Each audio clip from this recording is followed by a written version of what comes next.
Ahojte,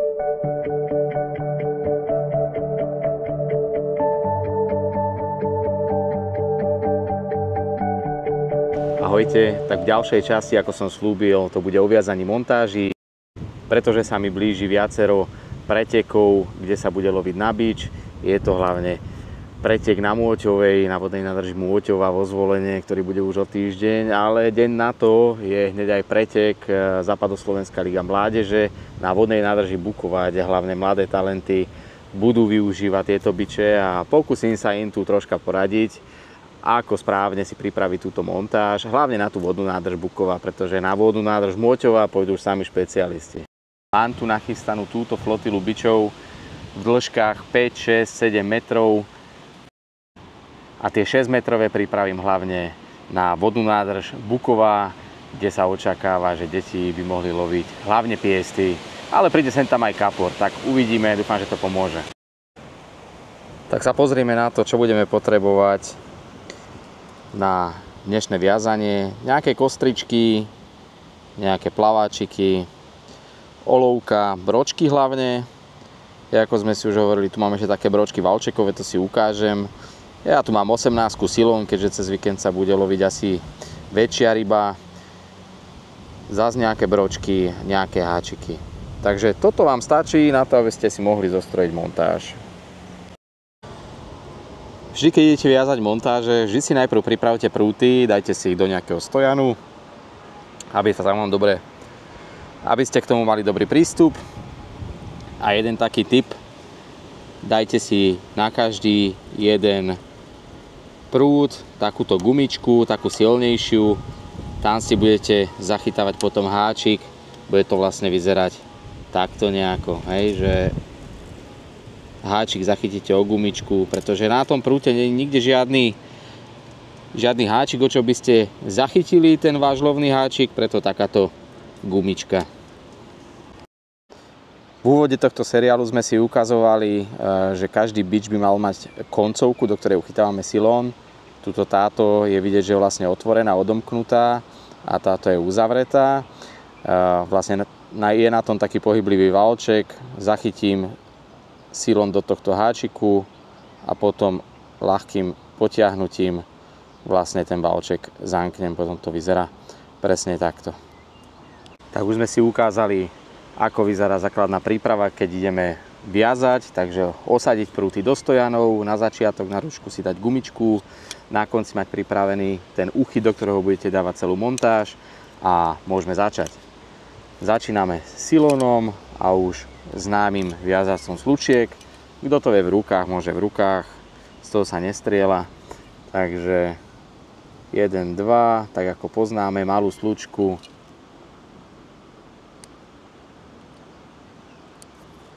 Tak. Nachystanú slučku zaháknem a zavrem. Tak, toto je hotové, toto je spojené a môžeme pokračovať ďalej. Tak, silón máme uchytený a z kotulky odvíjam až sem.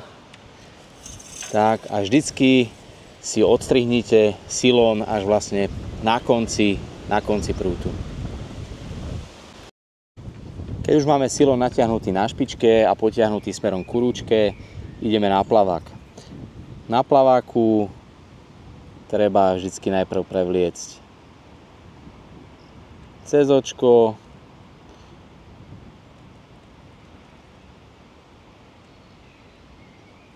tak, cez očko a potom na spodu máme vždycky 1 až 2 silikonové bužírky.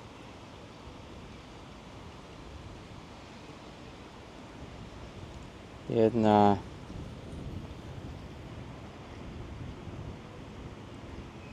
dve. Treba vždy potom tú bužírku navliecť na tú tyčku, na ten trn toho plaváka.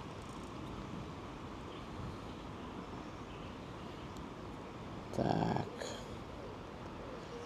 A vždy treba dbať na to, aby vám tu netrčal ten hrot hrubý, ale aby tá bužírka sa dotýkala konca tej tyčky. Takže máme plavák. Ideme ďalej. Tak, silón som si nechal dostatočne dlhý, na konci s rezervou ešte pre nadväzec. Urobím si na konci slučku malú, nemusí byť dlhá, preto urobím slučkovačom, lebo ten mi urobí vždy rovnako malú. Prebytočný silón odstrihnem a vlastne mám slučku nachystanú a ideme ďalej. Slučku máte naviazanú a buď môžete si dať na to vlastne nadväzec s háčikom a zachytiť do gumičky, ale ja si nechávam vždycky voľné, pretože háčiky vždycky potom viažem až pri vode a na tej kostričke je vždycky takýto kolíček aj na jednej, aj na druhej strane. Na každej jednej, každú, ktorú kúpite, má vlastne tento kolíček a na ten kolíček viete tú slučku si zachytiť a potom vlastne navinúť. Takže teraz ho tam viazať nebudem. Tak a ideme dávať olovka. Plavák, ten mám 2-gramový, takže znesie dosť veľa bročkov. Ja si vždycky vyberám a dbajte aj vy na to, aby ste nedávali na 2-gramový plavák 2-gramové olovko, ale naopak, aby ste takto používali malé bročky. Sú rôzne veľkosti, takže vždycky aspoň z 10 bročkov, aby sa vám to skladalo. Vždycky si treba povedať, akú rybu ideme loviť. Keďže budeme loviť predovšetkým piestou na jazere, tak ja si zvolím takú montáž, kde budem mať vlastne reťazku z viacerých bročkov. Je možné, že ich tam bude až 20 a na konci takáto nejaká reťazka a na konci dám jeden taký záberový. Tak a takto vyzerá vlastne reťazka vytvorená z oloviek, jeden záberový brok, ukážeme si to potom na prútoch.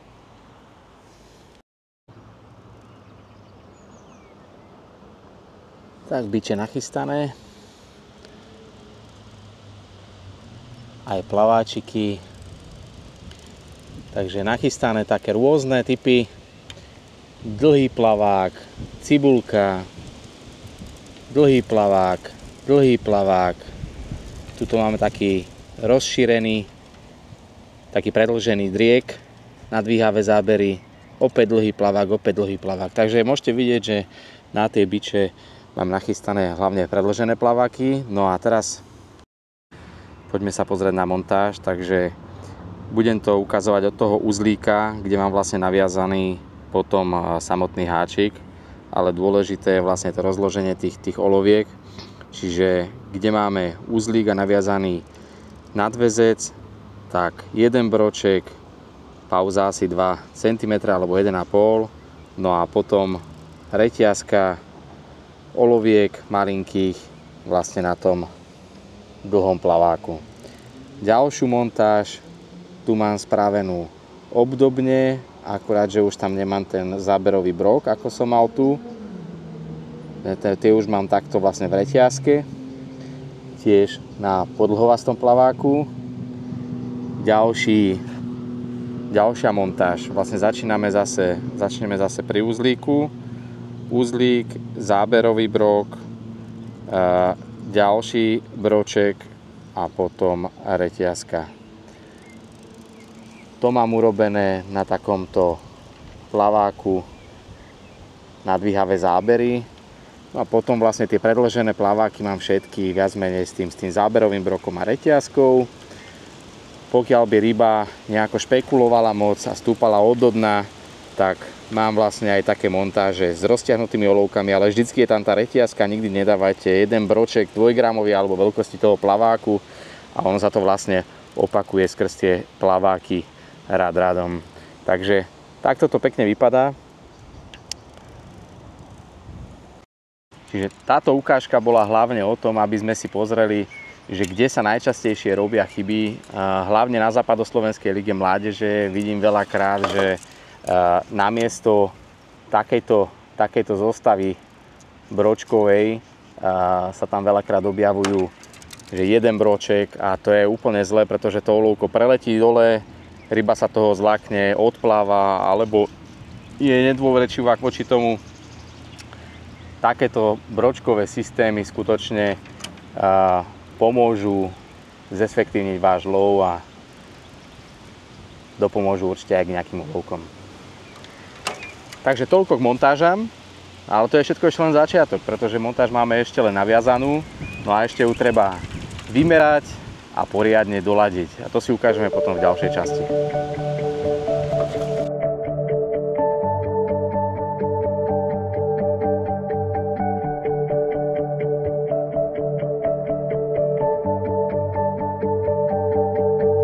I'm a mess, I'm sad, do it all myself. You'll never find me trying to be someone else. No, I don't care. I really, really don't care. If you didn't,